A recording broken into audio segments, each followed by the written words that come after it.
Hi everyone, welcome to MEG Motors. My name is Mike, and today we're going to be talking a little bit about motorcycle transmission, how it works, how it shifts, and how the power is transferred through the transmission to get to the rear wheel.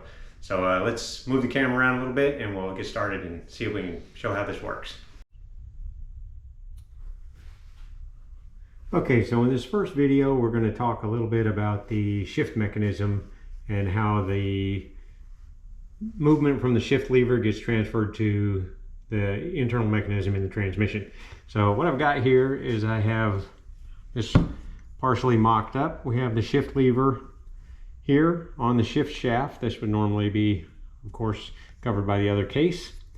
And here's the mechanism on the other side where the shift shaft comes through the case, and this is the mechanism that actually turns the shift drum inside the transmission.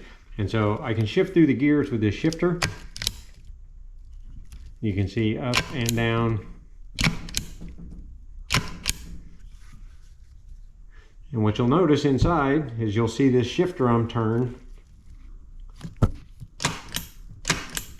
with each movement of the shifter. It's important that the shift drum stops at the right position with each shift, and that's all controlled by this little detent here, this spring mechanism detent right here is what determines where the drum stops and ensures that it stays in that position once it does stop. Okay, so here we are looking at the internals. This is actually a 1999 CR250 transmission. So it's a 5-speed sequential shift constant mesh transmission. And what we're looking at here is the shift mechanism part. So we have this piece here, which is called a shift drum. And you see it has these grooves in it. And these are the shift forks. There's 3 of them. And each shift fork has a little button here that fits in one of the grooves on the shift drum. And so as this shift drum turns, it'll move these forks back and forth. We're going to demonstrate that in just a minute. And so those are the main components of the shifting part of a motorcycle transmission. What we're going to try to demonstrate in this shot is how these shift forks move as you shift through the gears. It's difficult to hold these pieces in place, so this may or may not work as well as I hope, but we're going to try. So as it sits right now, this transmission is in neutral. All of these shift forks are in their neutral position. And as you step on the gear shift lever and you shift it into first gear, you're going to see this fork move. This is the fork that would normally shift us into first gear. So we're going to try to do, as you can see that fork move, it moved to the right. So that would have put us in first gear in the transmission. Then we're going to come back here. As we come into neutral, that fork is going to come back. And we're going to go into second gear. We're going to see this fork move over to the left. There it goes. Just moved in the left. And now we're in second gear. As we go into third gear, this fork actually is going to go back to neutral and then go further to the right, which would put us in the third gear. So here we come. It's coming back into neutral. And there it goes. Now it's further to the right than its neutral position. So this would be third gear. We're going to go into fourth gear. This one's going to come back to neutral. And this fork now is the fifth gear fork. It's going to move to the left, I believe. So here we go. We're going to bring third gear back to neutral. And then fourth gear just move to the left. And as we go to fifth gear, this fork now is going to go past neutral and move to the right.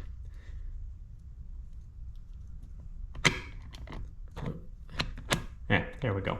We got a little bind up right there on the other fork, but that would have put us into fifth gear. So as you shift through the gears sequentially, again, you can't go directly from first to fifth. You have to go through the gears in order. That as you shift through the gears sequentially, these forks all move.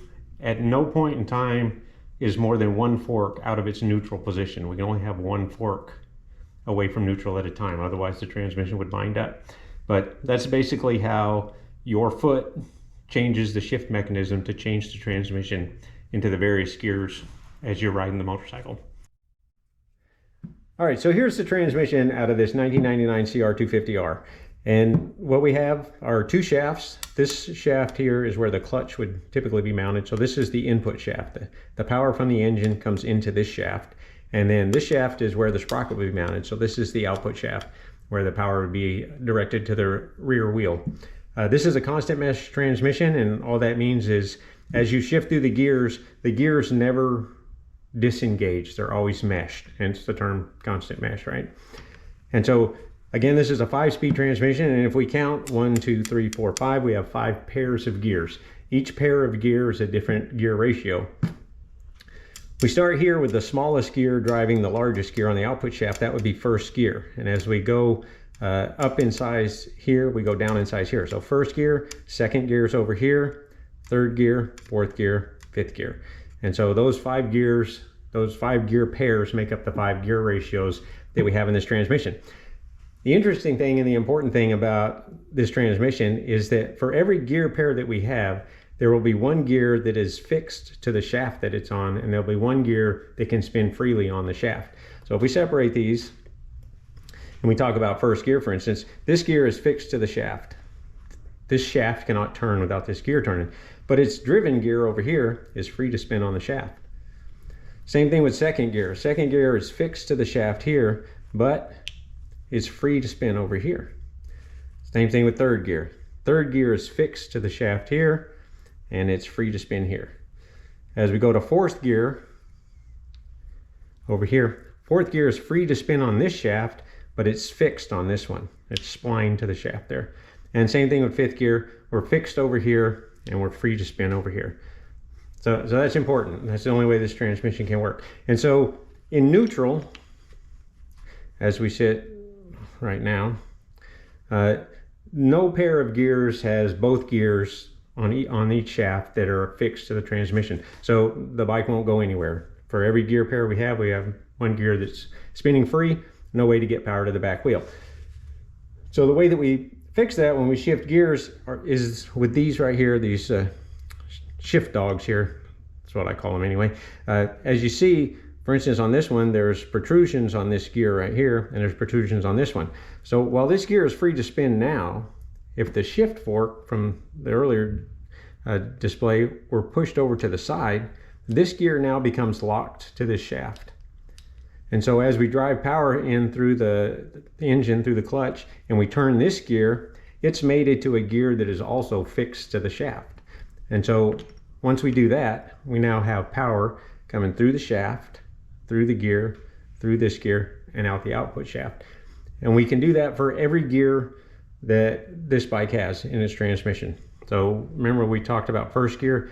This gear is fixed to the shaft. This one is free to spin. We can get a good look at the dogs on this one. See the protrusions on that shifter right there? They fit into the slots on this gear right here. And so let me get this put back together right quick.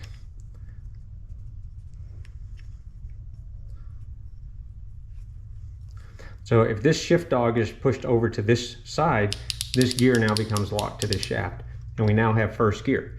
Power comes in through the shaft, through this gear, which is connected here. We have power to the output shaft. As we shift through the gears, and these dogs are shifted from side to side, we can select any gear that we want by fixing the gear that would previously spin on its shaft. By fixing it to the shaft, we can then select all 5 gear ratios in the transmission. And so that's basically the trick to the transmission. Almost all manual transmissions work this way. Even car transmissions are very similar to this. The gears are always meshed. We just have to find a way to take a gear that would normally spin on its shaft and fix it to the shaft to select a gear ratio. Car transmission, motorcycle transmission, they all basically work the same. So that's pretty much it. That's how a transmission works in a motorcycle. Again, this is a 5-speed CR250R, but almost all motorcycle transmissions work exactly the same way. So thanks. I hope this helped you guys, and if you like this video, please like and subscribe, and next video we're going to actually put this transmission back together, put this case back together, and see if we can get this bike back on the road. Thanks for watching.